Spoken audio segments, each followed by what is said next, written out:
yesterday we promised that we're going to have an announcement today. So, we're going to have an announcement today.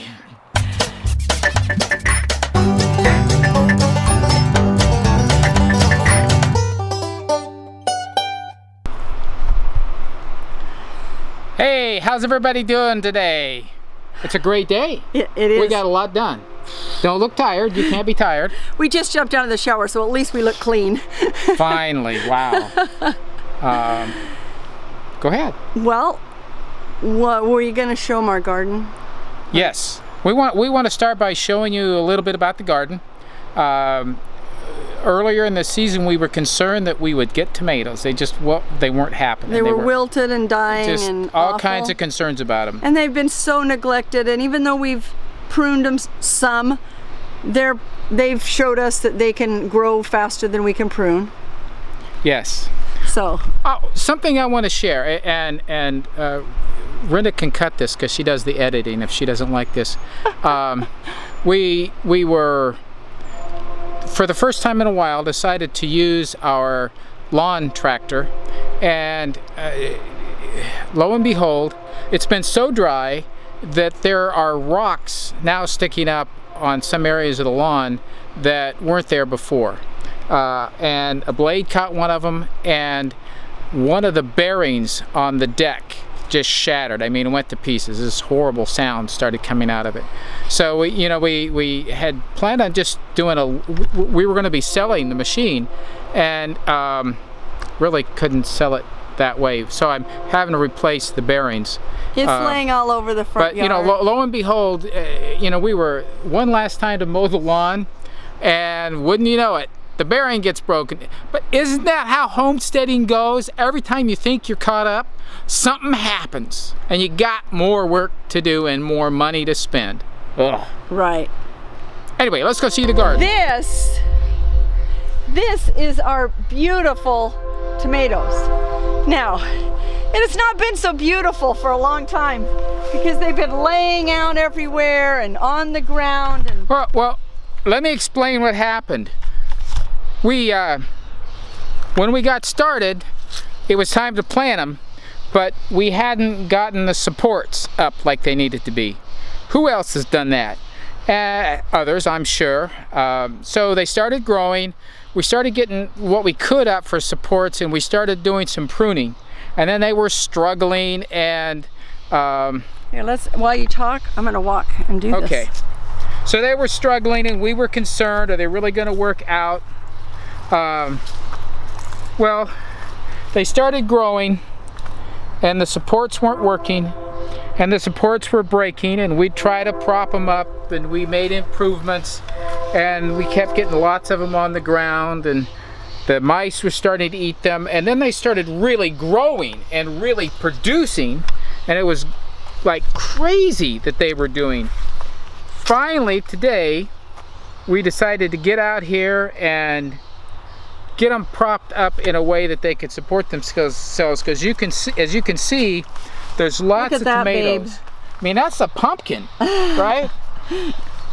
Lots of tomatoes growing as I trip over a squash. Yeah, squash. Some of them, like this one, this is not as big, but I don't know. But most of these have really done well, but lots of tomatoes. So what you've seen there, and they just go on down. So we're really quite proud. We're thrilled. Look at this one. I mean, look at that. It's just totally amazing. So it literally took us, well, it took enough that this sunburn came to me today when we were out here, and the tomatoes are like right in the middle here. You're looking at us through the tomatoes. Whoa. Got a little close to us there, but okay. So we're gonna have a lot of beautiful, beautiful tomatoes. We're excited about that. Now, do you want to tell them about your guys over here? Oh, these are my Brussels sprouts. Look how tall they are. And they're brustling, right? These right here. See, they're brustling. So yeah, there's a lot of them. We're excited. We've had success before, but not to this level. And then I'll just turn it around So you can see those big pumpkins over there amongst the potatoes, and there's more big pumpkins over here. I mean, big pumpkins. Who knew that that's what was hiding in our beautiful pumpkin patch? Anyway, and look at this one. This one's like a gourd. It's got all kinds of flowers on it. I'm not sure. I thought it was a sunflower, but... Is that what you planted there, was the sunflower? I don't know. I have no idea. What did the seed package say? Well, those were sunflowers over there, but I can't remember. Because I planted this whole thing in flowers. It's humongous. I think it's some kind of sunflower, but it's got flowers coming out all along. If you guys know what this is, tell us. It's kind of fun. Yesterday, we promised that we're going to have an announcement today. So, we're going to have an announcement today. Well, first of all, this is the last day. So 180 days ago, when we didn't have any followers, we started, any subscribers, we started a 180-degree lifestyle change in 180 days. And the objective was merely to help us to keep on track, which it did, but also to raise awareness. We know a lot of people are understanding and hearing and listening and doing some of the same things that we are. We wanted more people to be aware, and we wanted to share that and encourage those who may think maybe it's out of reach for them, that yes, they can make some changes, yes, they can be healthier, yes, they can regenerate their body and their life in the same way that they can regenerate their soils and all that's going on wherever they live. Which brings us to our announcement. So yesterday we started sustainability living in place, and we cannot do that here. We had a rude awakening a couple of months ago, and we have been in flux about what we needed to do. But we rent where we're at, and which is a good thing to do. It is a good thing to do, but the economy seems to have picked up, and so landlords think they can get a lot more rent, and the rents here have shot through the roof, and so our landlord said... And we're not saying our rent is shot through the roof, but from a sustainability standpoint, if it continues to go up, if we have to face it always going up, that's not sustainable. We know that expenses, costs are going to go up, but right now rental rates are not going up normally. No, they're ridiculous. They're leapfrogging forward. They are, and it's like $500 more that he can get for this place now than we're paying, and that's not sustainable for us. And we realize that. You know, there are a lot of things we want to do that as renters we can't. Now we realize there's state regulations, there's area regulations, on and on. Those are always something that are faced as well, but limitations essentially, and that's what we're faced with here. Being able to sustain what we're doing and the way we want to do it. We know too many limitations. We know that we're going to have to buy our own land and have our own place that we can have control over. And so that's what we're working toward. We're making changes so that we can make that happen. So we're leaving Oregon, and we have had 4 wonderful years in Oregon. 4 beautiful years in Oregon with a garden that's just phenomenal. But we're going home to Colorado, and we have 2 children there and 3 grandchildren, and I have a sister, all of his family is there. Niece, nephew, cousins. And so we will be searching for our land and building our new homestead, and we hope that you will follow us along that journey. We will not be leaving here until like the 3rd week in October. However, we're going out there in a week and a half for a visit for a week and to start looking.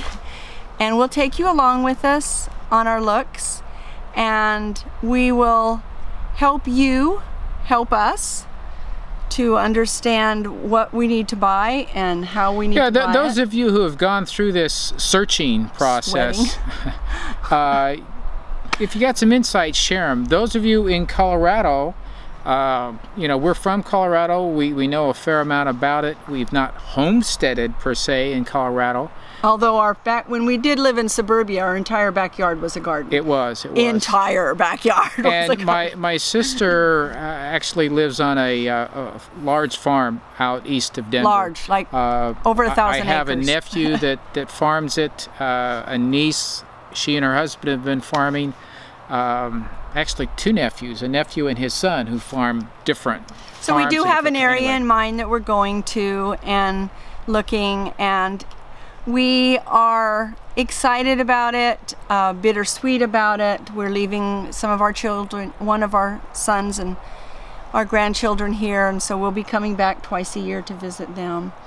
We know that we will not be having the Zone 8 when we go to Colorado. Well, actually, the elevation we're going at is going to be 8,000 foot or so elevation. So those of you who know the differences that elevation can make, you realize we're shrinking our growing season quite a bit.